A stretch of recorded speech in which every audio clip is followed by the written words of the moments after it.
लेकिन अब खबरों में आगे बढ़ते हुए आपको राजस्थान विधानसभा के बजट सत्र के पहले दिन क्या हलचल रही उसके बारे में भी आपको बताते हैं, क्योंकि न सिर्फ इसमें अंदर कारपेट के रंग, सोफे के रंग को लेकर के हंगामा हुआ, बल्कि इसमें जब राज्यपाल की तरफ से अभिभाषण दिया गया उसको लेकर के भी हंगामा यहां पर हुआ।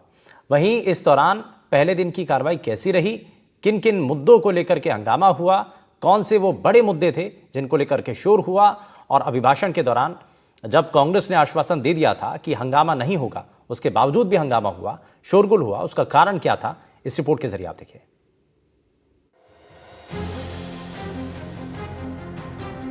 राजस्थान की 16वीं विधानसभा का तीसरा सत्र शुक्रवार से शुरू हुआ। सत्र के पहले दिन राज्यपाल हरिभाऊ बागड़े का अभिभाषण हुआ और माना गया कि कांग्रेस का कोई भी नेता इस दौरान सदन में हंगामा नहीं करेगा।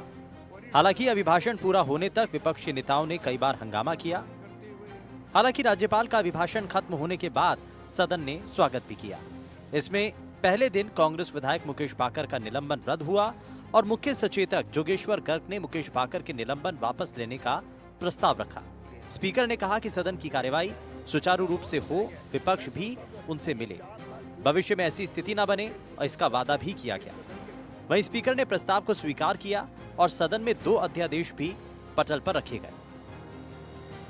राज्य सरकार वरिष्ठ नागरिकों की धार्मिक आस्था का सम्मान करते हुए वरिष्ठ नागरिक तीर्थ यात्रा योजना संचालित कर रही है। इसके अंतर्गत 11,767 यात्रियों ने अयोध्या की यात्रा कर रामलला के दर्शन किए। योजना में कुल 40 ट्रेनों का संचालन 33,000 से अधिक यात्रियों को विभिन्न तीर्थ स्थानों को यात्रा कराई गई। इसके अतिरिक्त 1,606 श्रद्धालुओं को हवाई जहाज से यात्रा करवाकर भगवान पशुपतिनाथ के दर्शन करवाए गए हैं।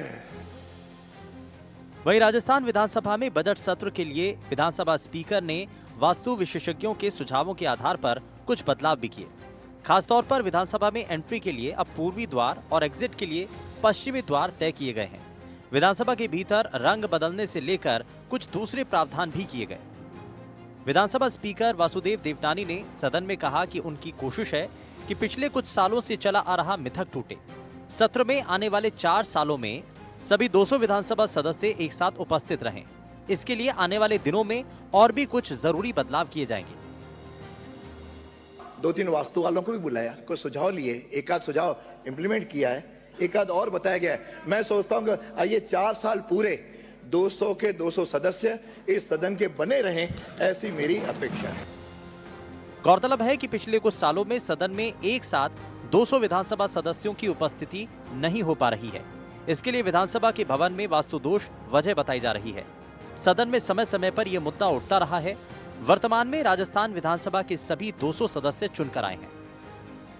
गत सरकार के समय हुई पेपर लिंक और नकल की घटनाओं से हमारे नौजवान अभ्यर्थियों का भरोसा परीक्षा प्रणाली से उठ गया था।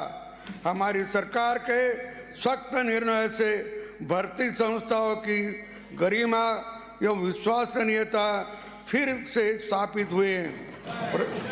प्रदेश में पेपर लीक तथा नकल माफिया पर अंकुश लगा है। वर्तमान सरकार के समय में पेपर लीक के कारण से एक ही भर्ती परीक्षा स्थगित नहीं हुई है। यह दर्शाता है कि सरकार अपनी दृढ़ इच्छा शक्ति से युवा के भरोसे पर खरी उतरी है। पूर्ववर्ती सरकार के समय हुए पेपर लीक से संबंधित प्रकरणों में अब तक 100 एसओजी थानों में दर्ज कर 260 लोगों को गिरफ्तार किया गया है। एक वर्ष में प्रदेश के समग्र विकास के लिए दूरगामी निर्णय किए गए हैं, जिनसे हमारी माताओं, बहनों, युवा, किसानों, भाइयों, श्रमिकों सहित समाज के हर वर्ग का जीवन बेहतर हुआ है। मैं इस पवित्र सदन में युवा का प्रतिनिधित्व देखकर अपने को अधिक ऊर्जावान और आशावान महसूस कर रहा हूँ। युवा हमारे प्रदेश का भविष्य है। राज्य सरकार उन्हें आगे बढ़ाने के समुचित अवसर प्रदान करने की सोच के साथ काम कर रही है। राजस्थान में औद्योगिक विकास की अपार संभावनाएं हैं। प्रदेश की अर्थव्यवस्था को $350 मिलियन तक ले जाना हमारा लक्ष्य है।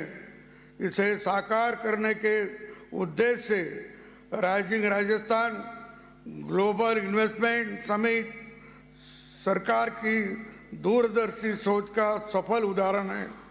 कार्यकाल के पहले ही साल में समिट का आयोजन कर 35 लाख करोड़ रुपए के निवेश की मजबूत बुनियादी रखी है।